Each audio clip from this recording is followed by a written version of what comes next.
You're all set. Okay, seeing that it's 7 o'clock, we'll bring the Board of Water Commissioners meeting to commence. The first agenda item is 48 Jefferson Street. So I received a letter from the city treasurer requesting that we remove a lien at 48 Jefferson Street due to the city obtaining the property. So they're looking to have the lien removed so that they can proceed with the sale of it. I did send you guys a letter from Matt himself asking this, and then a second letter that we'll have to sign and send to the Board of Assessors for the next process. Mr. Chair, can you do a roll call just so people know who's here? Yeah, I'm sorry. Roll call. Ron Cole, here. John Najolski here.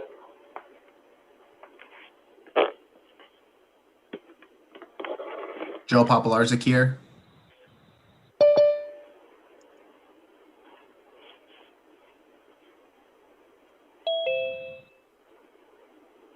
Any others with us tonight?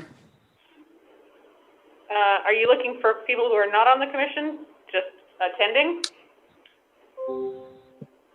Yes, please. Okay, Heather Staten. Steve Fernandez. Francis Kane. Hannah Larkham, Joanna Williams. Mark Cressati.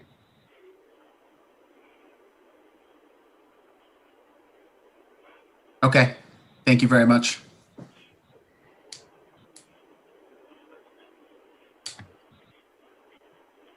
So, Hannah, this is coming from the treasurer's office requesting this, or collector's office, I'm sorry? Correct. Okay. Just a question, more procedural, Joe. Does John have a copy of the actual abatement details so he can make a motion? Because I don't. Yeah, I have a copy. So I make a motion to move forward with the utility abatement at the 48 Jefferson Street property, bill in the amount of $3,661.89. Do I hear a second? I second. All in favor? We'll do roll call. Commissioner Cole? Yes. Commissioner Najolski? Yes. Commissioner Papalarczyk? Yes. Thank you. Okay, thank you for that. The next agenda item is funding for the Western Ave project.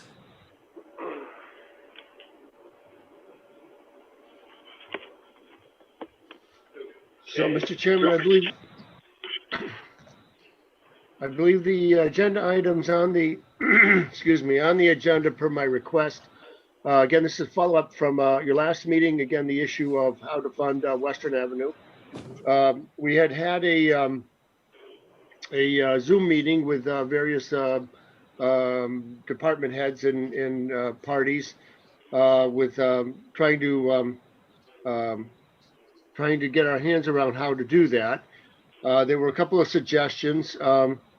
One of them was bonding, and another was to seek free cash apportionment. I believe subsequent to that, then Fran Kane met with Mayor Humison, and I'm understanding that was a favorable discussion, and that free cash will be sought. Fran, do you want to chime in on that? Yeah, so we did meet with the mayor and kind of came to the conclusion that it made the most sense to try and ask, the city for free cash for the infrastructure upgrade. This was a project that was budgeted, however, the construction count was reduced in departmental budget cuts in 2020, so we don't have the money. So we're at the mercy of the city to ask for the money. And so this is the avenue we're going to try and go down. Bonding is a little bit of a lengthy process. and this seems to be the beneficial way of doing it. So it's kind of, letter's been written, submitted to the mayor, and that process to the council. So we'll see where this lands. Jeff, So, I'm sorry, Mr. Mark- Chairman, if I Mark- may, just for the purposes of the board, yes. I don't recall what we're seeking from a dollar amount. Could you refresh us? Okay. That's- Yeah, so the request, Ron, is for $700,000.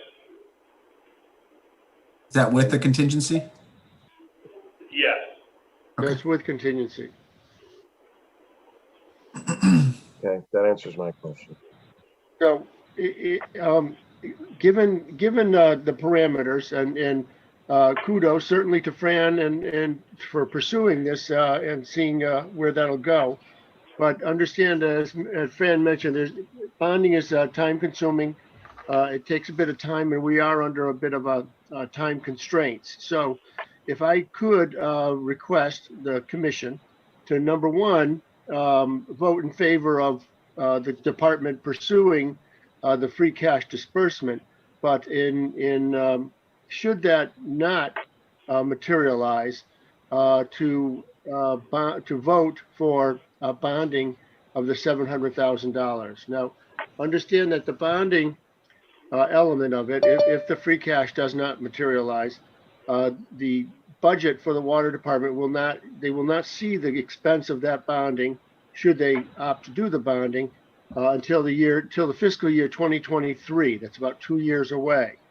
And given that period of time, you always have the opportunity then to say, well, we have enough revenues or we have enough budget to cover this. We don't need to do the bond, and you can rescind the bond and not have to go forward. However, it gives me then the cover, gives the mayor the cover to go ahead and sign the agreement with Mass DOT to include this work in their project and move forward. And that's really where where my biggest concern here is that we are in a position to tell Mass DOT, go forward with the advertisement, and we're on board. So is the city anticipating the construction beginning, or at least getting to the water section of the project, the summer of 2022? No, probably it could easily be late 21, late summer 21. But the way the bonding is done, they wait until enough money has been spent. They do temporary bans before they actually bond. So there's a good deal of time in between when it's authorized to when you actually see the expense in your budget to pay for a bond. Are there any incidental costs to having the bond in place? Those costs, If they're to issued? my knowledge, are covered by the treasurer. Oh, okay. Okay. So as it applies to the allocation of free cash, would that require a positive vote on the part of city council to make that fund transfer? Yes. So while the mayor supports the use of that, it would still need to go before city council to ultimately be approved. Yes, Ron, and I'm sure others can chime in, but to my knowledge, a letter has gone in to be, through the mayor, to be submitted to city council for their upcoming tomorrow night's meeting, to be read in and dispersed, or is it Thursday night, to then sent to committee, to be vetted in committee, and then come out at the following meeting of the full council. Okay.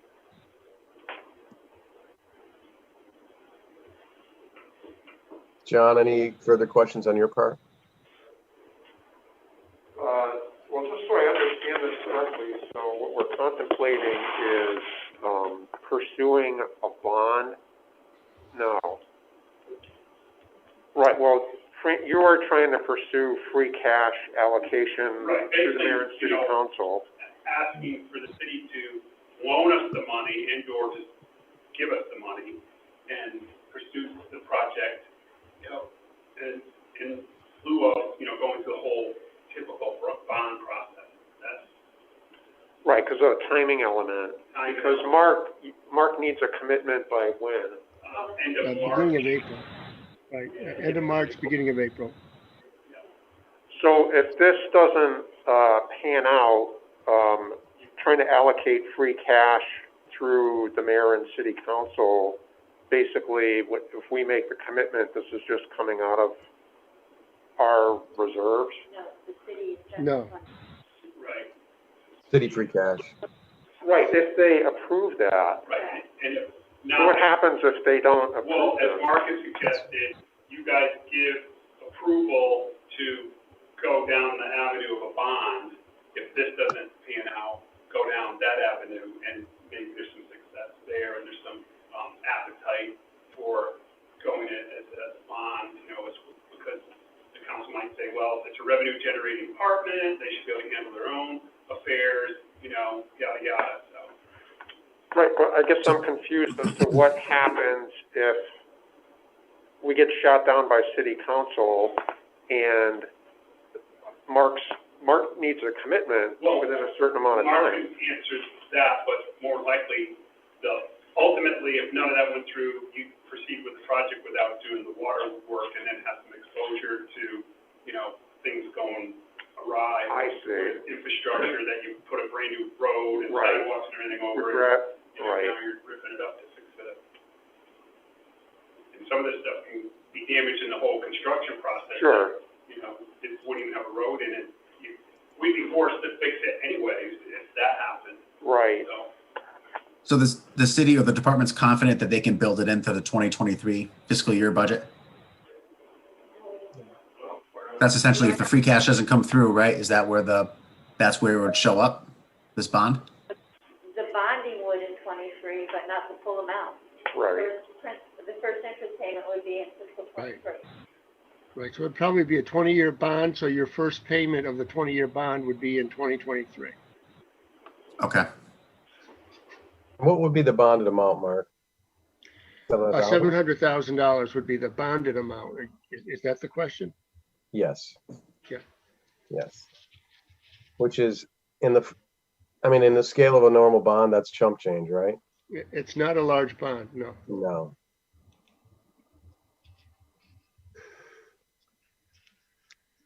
Okay. Then, John or Ron, do either of you have any other questions? I don't. I don't. I now have a better understanding what we're trying to do here. Okay. All right. So, Mark, you're looking for a vote For for two us, actions. for the department. I'm sorry? Yeah, Two? so for two actions, if you would, first of all, endorse what the department is looking to do. And then second, to follow up that should that not be successful, to approve bonding for that amount. Sure. So is it two motions? Mark, is it two motions or one? I would think so. I'm not a lawyer or what have you. I would think that would, perhaps one. Mark, I think it's only a recommendation to go to the council, right, to the mayor and the council? Okay, and that's fine. Just looking for, number one, cover for you guys, and number two, that there's a caveat that, okay, if that doesn't go forward, that's why then it would trigger the bond. Yeah, but this is just for the. I think you probably make it all in one, whoever wants to make it. The second's conditional on the first. I'll make it.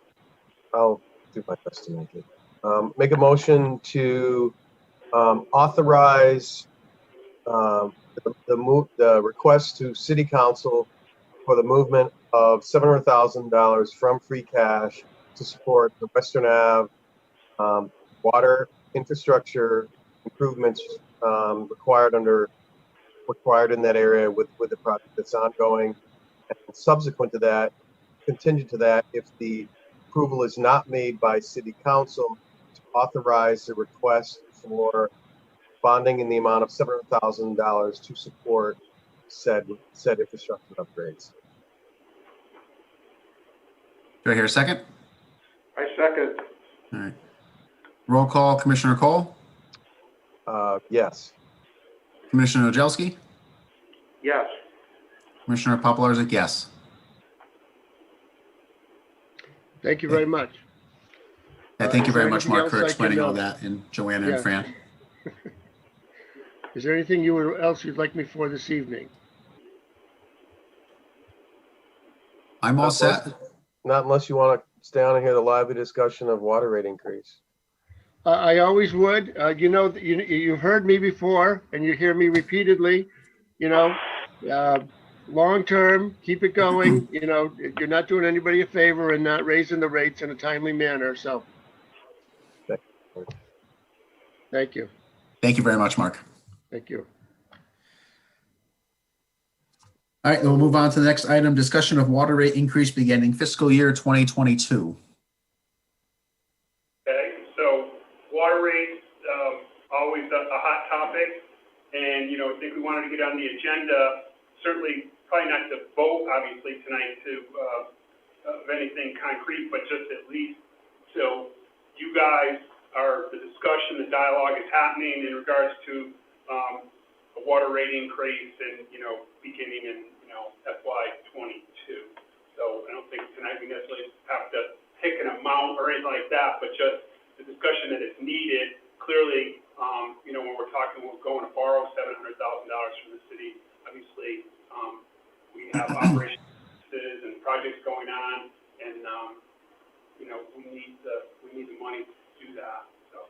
And I might add, Fran, we had cut our budget in December of 2020, which is a clear indication that we're not bringing in enough revenue. I knew COVID was part of it, but Exactly. still, again, we're short, and our undesignated is not that hefty of a balance.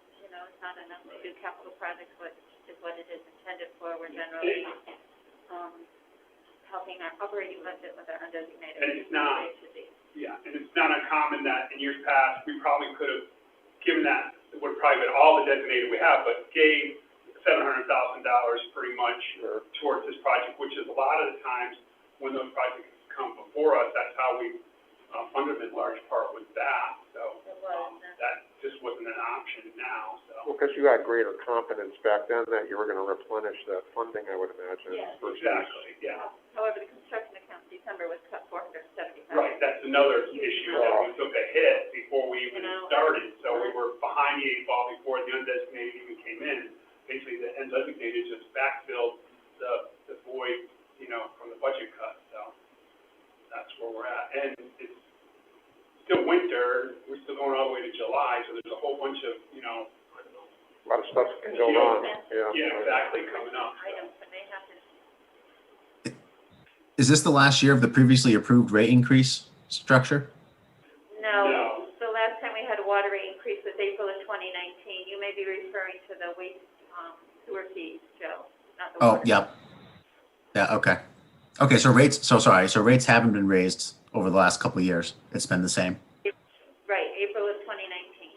Okay. And we realistically should look every year. Right, and with the new water meters and that whole, what you guys are aware of, people thinking that the rates had gone up, which they hadn't gone up. They had actually been paying that for over a year, that exact rate, so no one raised the rates on anybody. So Fran will be working on it, and the whole department will, and we'll have a better figure or plan to discuss with you as the board. Right. And to review, and we're open to suggestions.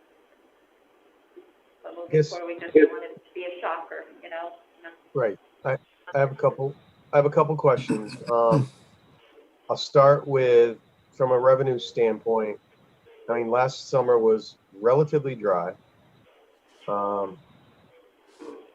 And that coupled with, call it the connection of meters,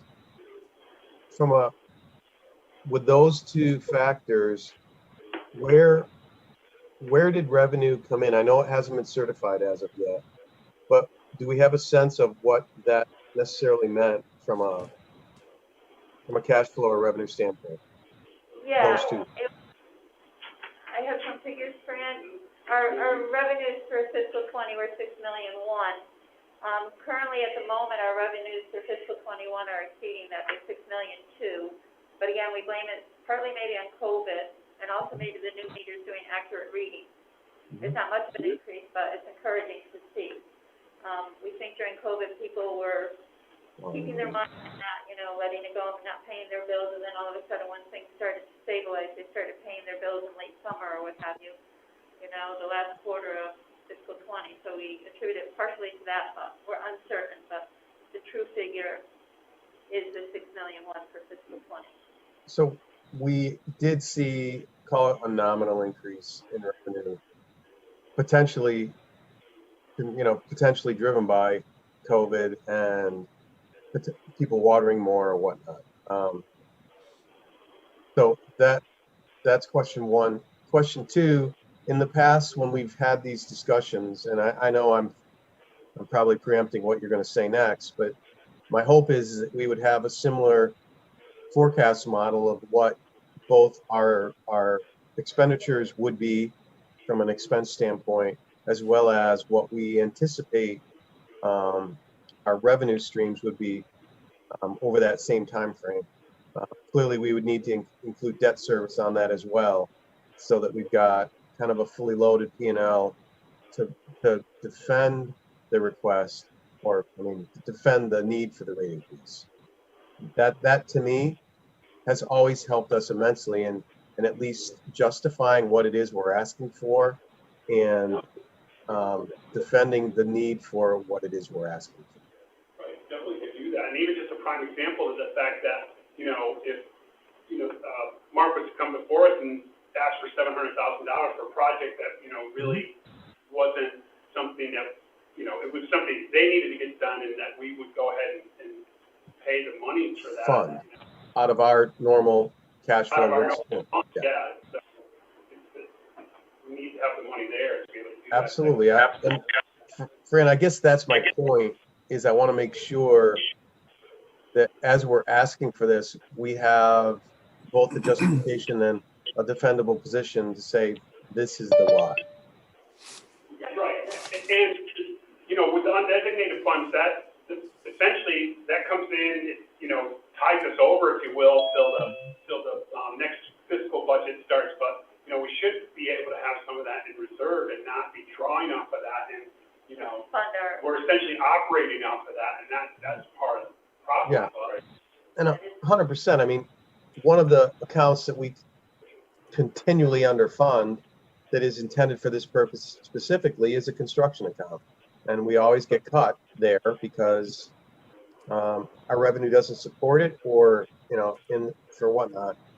And that's ideally where what Mark just came before us to ask for would come from. And clearly we have no working capital to do the day-to-day that is required to run. Exactly. Kind of following up on that. You got an echo. I do. I think we all do. I think it's gone. Okay, sorry. Following up on that, does the city have a capital improvements plan that forecasts what infrastructure improvements they need to do, within the next 10 years, 20 years? That would also be a great tool to, make the case for, there's a lot of infrastructure coming to the end of its useful life, and, it's got to get replaced. Band-Aid repairs cost more than fixing the problem when before it is a problem. Yeah, so as a water department, we do have a capital improvement plan that was developed. It's not obviously citywide, and I'm not aware of a citywide comprehensive plan. But because our budgets are tied to our revenues as a revenue generating department, I think our capital improvement plan, being separate and being just for our department makes sense.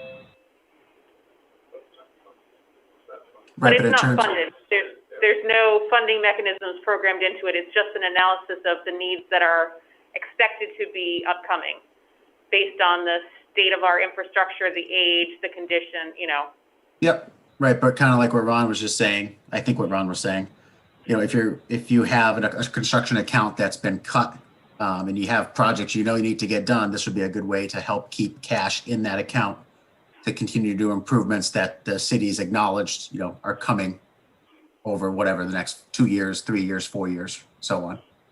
Right. And then don't hold it against us for requesting funds and whatnot, like, oh, we got this healthy undesignated account, don't raise rates, don't do this, because, they said, well, you can use that money. You need to have a happy medium of cash reserve and operating funds. Yep, absolutely. Joanna, do we have a number of what's in undesignated currently? Yes, did we have, Yeah, I do. we have it, Fran, I gave you a copy, right? You have it? Yeah, but go ahead. Okay. I have everything I gave you. So water was at 529, 149. Yes, Stormwater 308,000. Or sewer and wastewater 308, and stormwater is 400. this sewer was negative though, folks. Yes, negative. It wasn't Yes, a yes. positive figure. For the first Yeah. time in like Yeah. my history, it was a negative number. Right. And that's why, Jeff has Sure. been speaking about the sewer rate increase. Right. Those are historic lows, let's be honest. They are. As long as I've been on the commission, which is forever.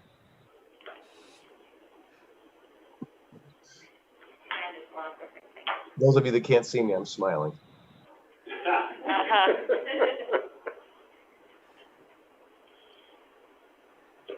Yeah, so I So- guess, go ahead, Bill. Ron. No, I was No, just I was saying, going to ask, do we need, is there any action on the part of the commission tonight, this evening, that we need to do to provide initiative to move this item forward? No, just work with us now and in the future as we bring it forward. And so with that said, this can kind of just remain, we brought it on, we've discussed it, it can just come up at any, At future meetings, we'll be elaborating on it, Yeah. yes. as a point of discussion. Yep. At what point would we have to get more serious with, you know, what the proposed rate increase was? Because you'd have to factor it into your budgeting for the next Yes, fiscal year, we're correct? working on the budget now. And what is the procedure to do that? I mean, I don't imagine it just, hey, we come up with this number and it's We're okay. going to be handling this current budget because of the enterprise funding. We have to look at our revenues in prior fiscal year. Got it. That's how we base the current budget that we will be doing on. I'll be looking at the actual figures for fiscal 20. We can't exceed those. So it will affect future budgets. But Got we it. wanted to go into place for ease of billing and what have you for fiscal 21, the first day. Sure. Fiscal 22, excuse me. So my feeling is that we'd like and hope that it will be voted on by the May meeting by the Water Commission. Okay. Put everything in place in a timely fashion for July 1. That would be perfect. Thank you. So is it only the commission that needs to Yeah, so with the authorize water it? rates And- huge, that doesn't mean that obviously there's not some type of political, Sure. all that goes with it, but, yeah. well, so, sorry, we vote on the rate increase as proposed, and then does council have to approve it?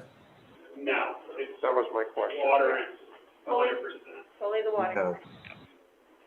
So we'll be talking about it in future meetings, so we just wanted to enlighten you now, rather than, bring it to you. and Right, you request want it to to go surprise immediately. them. Right, We no have to surprises, have- and being open to the council and residents of the city. Right, exactly. Yeah, you don't want to do it in a vacuum, so. So sorry for my confusion, but sewer does have to get approved by city council? Yes, Yes. Okay, thank you. yep. So again, back to my earlier request, I think what we've done in the past to justify the need for the rate increase has put us in a good place from both a transparency standpoint as well as a justification standpoint. So if we can follow that process, I think that would put us in the right place to make the decision. Certainly can do that. Okay. But I think it's important to note too, even though that's a kind of historically low numbers and whatnot, the water department still is a go-to department for the city, within, or division within the Department of Public Works, which is the city itself. You come to us, we help out, we get things done, so. Money well spent, in my eyes. Absolutely. Yeah. Fran, believe me, I'm not pushing back. I'm just saying that we have to be, and I'll use the word transparent again, in the need for why. And believe me, I'm not pushing back. I would agree that undesignated fund is an indicator of, I'll just call it financial solvency.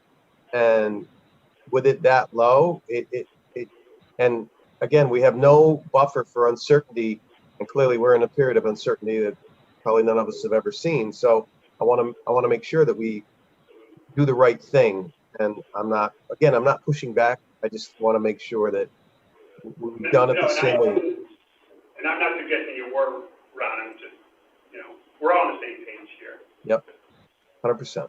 Work together. So that was just informational, so thank you. Okay. Thank you very much for giving us the heads up on that. And thanks for working towards it. Yeah, and then I'd just like to say Joanna's been really instrumental in a lot of this stuff, and even the free cash suggestion. So I just wanted to make note of that she's We work together as a team. very helpful, though. One team, one dream. That's a nice saying. We'll remember that one, Ron. Well said.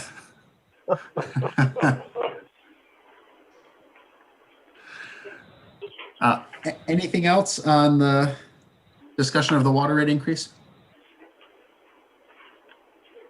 All right, None here. we'll move Thank on. you. Discussion of abatement and refund policy. So thank you for sending over the revised version with the city's comments implemented into it.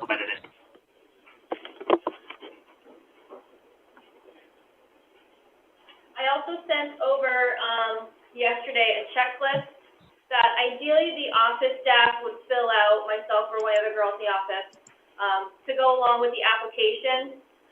It's really just going to mirror the policy to really make it easier for you guys to understand what the abatement is requesting. It will just make things move a lot quicker and easier, and hopefully make your decision on the abatement easy. Yeah, I think a checklist is a great idea. It does it. I mean, as long as the data in there is a good job of standardizing it. Mm-hmm. So thank you for pulling that together as well. You're welcome.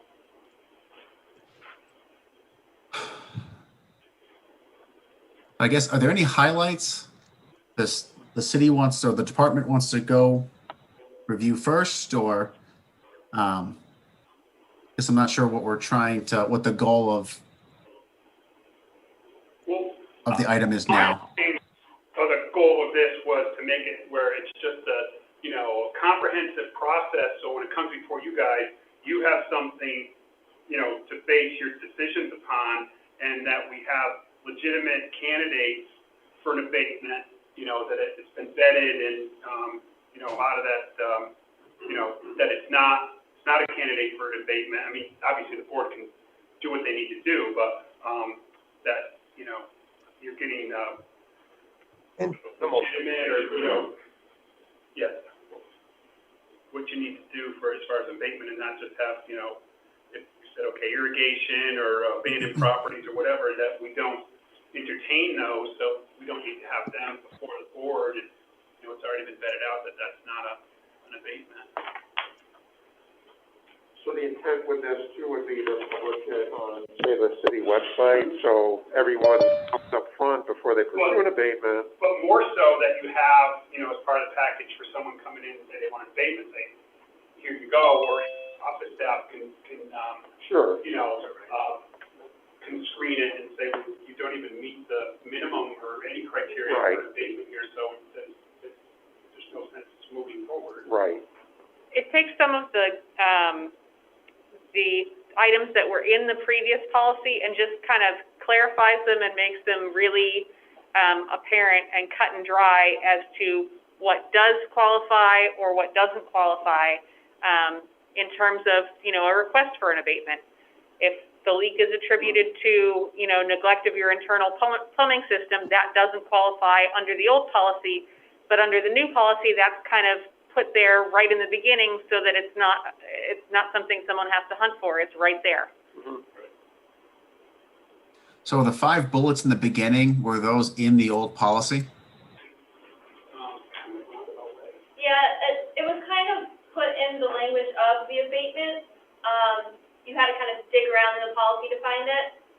We figured putting it right at the top would be very clear about what physically is not qualified for an abatement. So my only question, and I think I sent an email to the group earlier. I was actually very satisfied with the way it's worded. My only question would be, in the event that there was a condition by which a potential applicant for an abatement was denied, they would have a means of recourse to still get before the board if they felt strongly enough that the abatement should be before us for consideration, correct? Yeah, I guess it would become in front during public participation. You know, during that time, you guys aren't really allowed to speak to the residents, but I think at that point, you guys decide if you want to put it on the agenda for the next month. I need clarification on that, but I think that's kind of how it would be handled.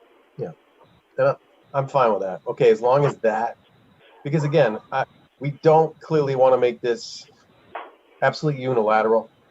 That obviously the residents still has the right to come before the board with a concern they have if they're not satisfied with the outcome that potentially would have prevented us from preventing them from coming before us. But beyond that, Joe and John, I was perfectly happy with the abatement as worded.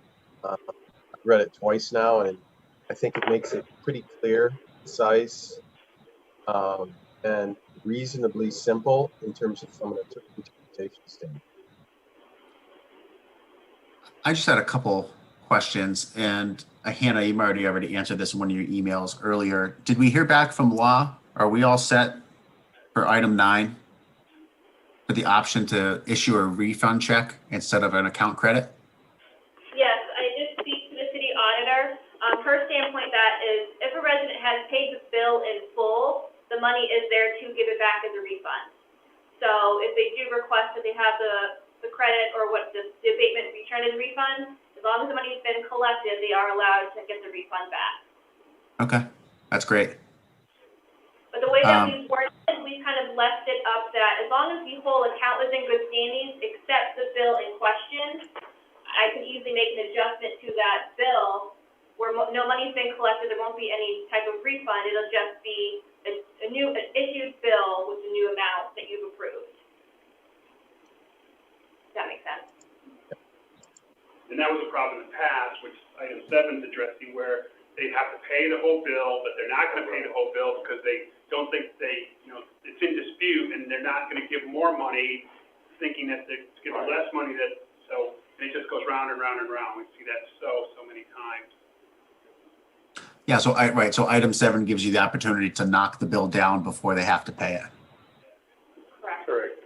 Yeah, that's great too. Where are we at this? 75%. Where is that? 70. Number 8. Okay. That was a question. Is that what the old policy was? Yes. Yeah, It was voted on. I don't know if you ever found it, but I clearly remember being at the meeting when it was voted on, and I don't think we really followed that. That hasn't been I don't. So that's where the person had a leak or catastrophic or whatever. That's a sad thing. But there's also, that's money the department actually spent to produce the water and electricity and chemicals and distribution and all that. So that was, Sure. you have to recoup. At least some of the cost, Yeah. right. Yeah, I think that's a fair compromise, Fran, to be honest, and it's a good faith number. Yeah. Because you're right, the city spends money treating the water regardless of how it's used. So there's cost getting it to you. There's Kind of a judgment call. I didn't know my outside faucet was on or whatever. This is at least okay. We're give you benefit of the doubt, but we're also gonna, get the production cost of the money, and production cost of water. the only bullet I had a question on was, have we historically not provided abatements for leaks in irrigation systems? Well, yeah. That was also in the old policy. That was, in the previous policy, as an item that was not eligible for abatement. And I think that, the leak in the irrigation system kind of goes with that, the same thing with, neglect of your internal plumbing system. It's external to the house, but it's still integral, connected to the house. And if you know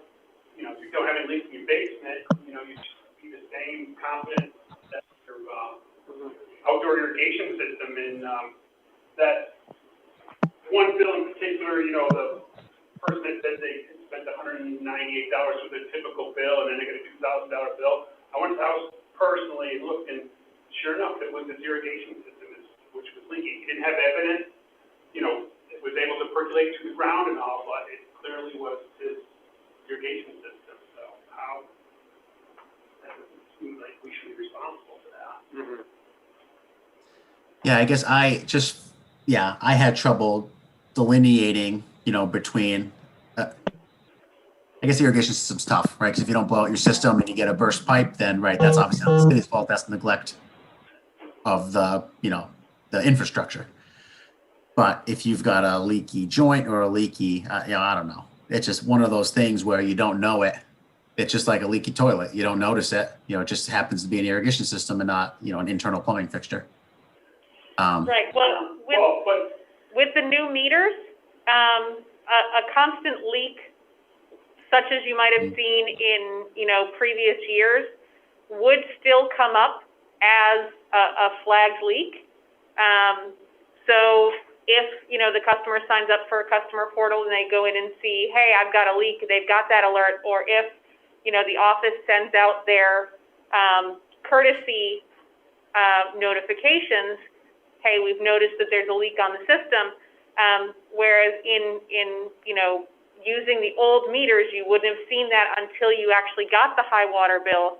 Now that we have the newer meters and we can see that much faster, you shouldn't, you know, unless there is neglect of the system, it shouldn't get to the point that it had been previous. Right, and to that end, I mean, I've dealt with 6 of them personally this week, you know, with the green cards, if you will, you know, that we've sent out suggesting to people, you know, by what we're looking at looks like heavily, then people are angry at us and, you know, something's wrong with their equipment, you know, so on and so forth. They'll talk to every single person in the office, and then they want to talk to me. I went out, it was Monday, myself and Steve personally to the folks' home and found the leaky toilet, found it within, you know, 5 minutes of being in their home. So that's, and that was, we're helping them out. It's, Right. You know, it's how you got a leaky toilet and it's costing you money. So. Yeah, they were tops. Oh, sure. They weren't after we left. They were quite, and we were nice to them, and you know we couldn't understand. And I think part of it's confusion. You know, you give them this card, and you know they don't think they have a leak, and you know they're it's one more thing on their to-do list and whatever. So I think we talked about this in the past on the meters in this new software that the city has. Is it an automatic notification on the account that the department will see immediately? Like, is there an alert that goes out to the department? How does the department notified when there's a detected leak? Yeah, so there's 2 different ways. So weekly, I'm going into the system, pulling a report of the leak alerts of properties that are sensing a leak 24 hours a day. And then there's a alert system you can set up in the system that sends emails directly to us in the office that hits a certain threshold. So we can, as a department, determine where we want to hit that threshold and when we would get alerted for it immediately. So there's some analysis that has to take place, Joe, because someone could be using water 24 hours a day and flushing the toilet nonstop. I mean, we're just looking at to say residential usage, you should see, you know, in a 24-hour period, you should see times of no usage, and you know, more likely, you know, hours go by with no usage. But if it's continually using water, then you know, okay, this looks like it could be a leak, and this is indicative of a toilet. You know, it's 10 gallons every hour, 30 gallons every hour. Just giving you a heads up. It's a real simple thing for someone to go and check, see if the toilet's leaking, and they save themselves some money. It helps us. It conserves water. It's like good all the way around. So. I can speak personally to this. My father got a call from the office, I don't know, at some point within the last 2 weeks, stating that there was an irregular use going on in his house, and he had a leaking toilet upstairs, and brought a plumber in, and sure enough, the valve was shot. So I commend the office for the work that's being done in this area, not only for the ratepayer, but for the improvement of water, you know, conservation and usage. So, you know, I can speak to it firsthand because it happened to my father. And pretty. He called me about it last week, and hey, I got a call, and I'm like, wow, that's great. So it is working. And how many, Hannah, to date, how many do you think we've sent out? Notices, probably over 200. Mm-hmm. That's excellent.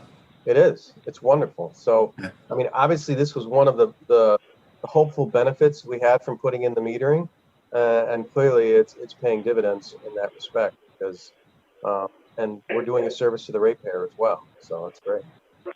We talked about this before. We're monitoring it, but we're not an alarm company, so there's not someone, that's sitting here, because there is some analysis that has to take place. It's not like a Sunday night someone's here and, a pipe burst in their basement, that might not be found until, say, Monday, Right. But Hannah has set up for some catastrophic leaks that it'll be a couple steps up of an alarm. We've set it to say maybe 150 gallons an hour or something, and that's going to be like, okay, here's pretty much an immediate action kind of thing, when we're monitoring the system. So. Yeah. And I agree with Ron. It's not even, it's not the city's responsibility to do any of that. You guys are providing a great service to the ratepayers.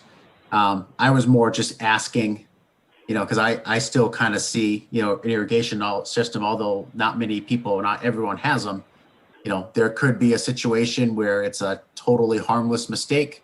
But it sounds like with the technology of the new meters and the reporting that the city has access to and the notifications, that'll likely get caught, and then it'll be up to the property owner to figure out, where's my leak? And then if it's not in the house, it's likely outside, and they can go look for some wet spots or whatever it may be, or to close their sprinkler valve and see if that stops the problem. So.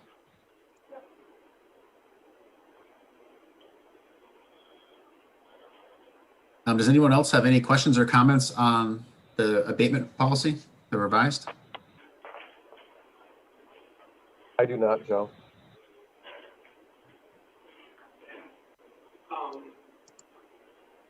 Sound good. I'm assuming we need a motion.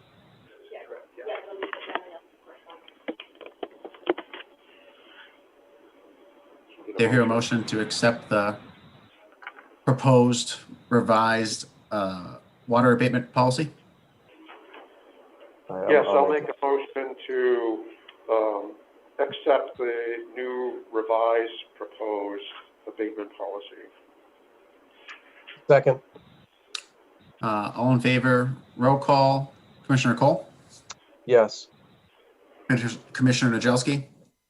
Yes. Commissioner Popolarczyk, yes. Thank you very much, everyone, for pulling that together. Yeah, good job. Very well written and well thought through, and it's a good balance to provide the ratepayers an opportunity to get an accidental damage, at least the water usage from that, some money back from that. So, thank you.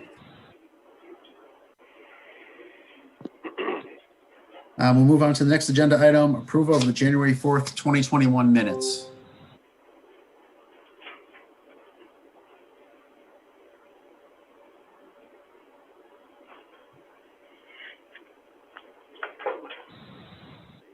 I read the minutes, Joe. I didn't see any gaps or errors in the capture of what we discussed in the last meeting. Yeah, same here. I read them as well earlier today. Yeah, John, I read them also. I didn't find any issue with the notes. Okay. Easy enough. I'll make a motion. Motion to accept the minutes of the January 4, 2021 meeting as noted. Second? So here's all in favor, roll call. Commissioner Cole? Yes. Commissioner Najelski? Yes. Commissioner Popolarczyk, yes.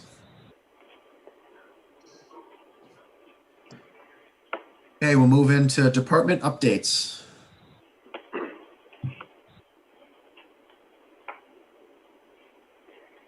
So you received the kind of quick and dirty summary of our department updates. The Owen District plant is active and has treated approximately 75 million gallons of water at this point. Well 2 has still treated approximately 320 million gallons of water. East Mountain Tank, the old tank is fully demolished at this point. So we are fully operating out of the new tank. There's still some site work and the road restoration work that needs to happen that will get squared away and taken care of as we move into the construction season this year, but should be all wrapped up. And I think the transition between the old tank and the new tank went as well as we could have possibly hoped. And I think it's been a very successful project in terms of, scheduling and budgeting and all of those issues. So we're pretty pleased with it. How do we land on, or how are we trending to land on budget, Heather? We are within budget. We won't know 100% exactly where we come, but we are within budget and within budget projections at this point, including the work that still has yet to be done. Excellent. Okay. Thank you. The next item would be the Dry Bridge Road Water Treatment Plant, and there's actually been an update since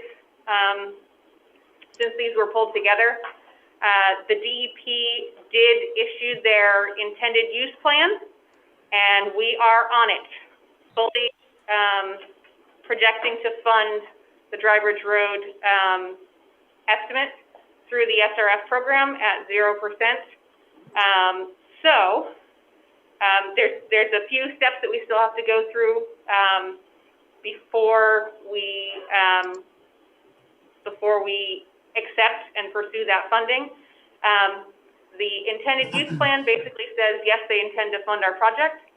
It still doesn't have those conditions like we were talking about that they may add on to the project. So, we still need to see those come out, but every indication is that the SRF money at 0% is going to be an exceptional value for the city. And there's even provisions in the intended use plan for principal forgiveness, depending on the qualifications of the individual communities that are requesting the funding. There are some pretty significant percentages. I saw anywhere between 6 and 15% potentially. I don't think we're going to qualify for the highest principal forgiveness based on our criteria. I don't know exactly where we would fall in it, but that's significant for our bottom line. I mean, 0% is great money to be able to borrow, and principal forgiveness is even better. So all of our indications are very positive for that program. That's excellent.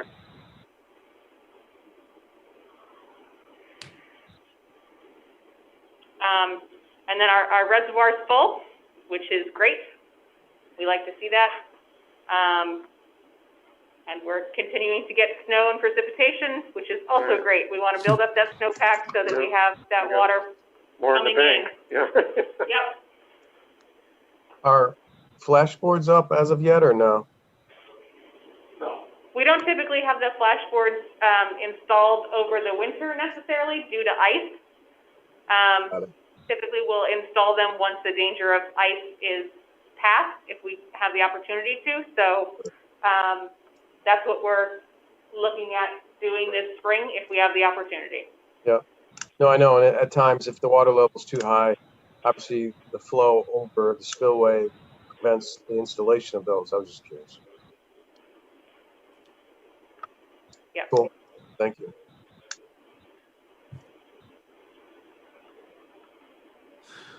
And that's it for the bulleted updates. If there's any other questions on, projects or any other questions, we'd be happy to answer them. Completely anecdotal. Dry Bridge Road. So if you go out Hoyle Road, right? You're going towards East Mountain, right? Yep. Dry Bridge Road is a left off of that road heading east. You can turn left or right on Dry Bridge Road off of Holyoke Road. If you turn left on it, it's a dead end, and that's not where we're talking about putting the plant. If you turn right on Dry Bridge Road, There's a utility line, with a significant amount of power on tall power poles. Yep. Over basically an empty looking lot. That's the Gotcha. space that we're talking about. Okay, And that is water department property, so. got it. Yeah, because I saw the left, and I'm like, huh. And that looked like, it looked relatively residential. And so, okay, cool. I Is was it the- curious.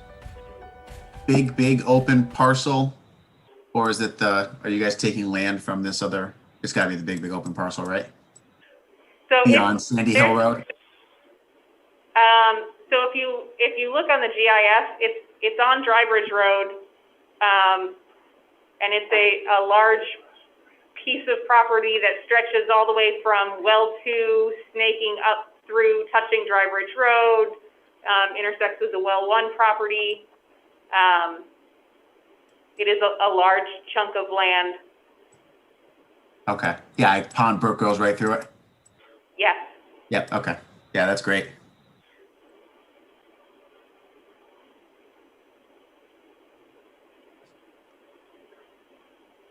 Those are my only questions, Joe. Yeah, I'm all set. John, do you have anything? No, it's a great update. Thank you. Yeah, thank you very much, and thanks for sending this out ahead of the meeting as well. It's nice to be able to review it a little bit ahead of time when it's a little more detailed and complicated, and then get the rundown during the meeting.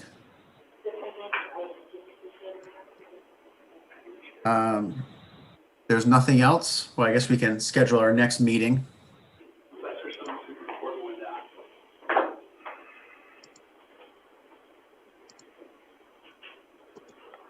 The March 2nd.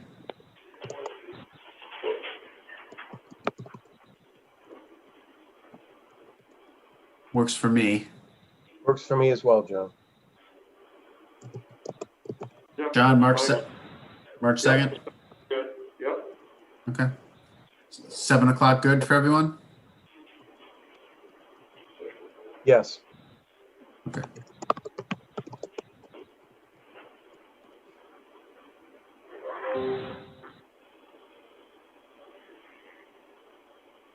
Okay. If there's nothing else, do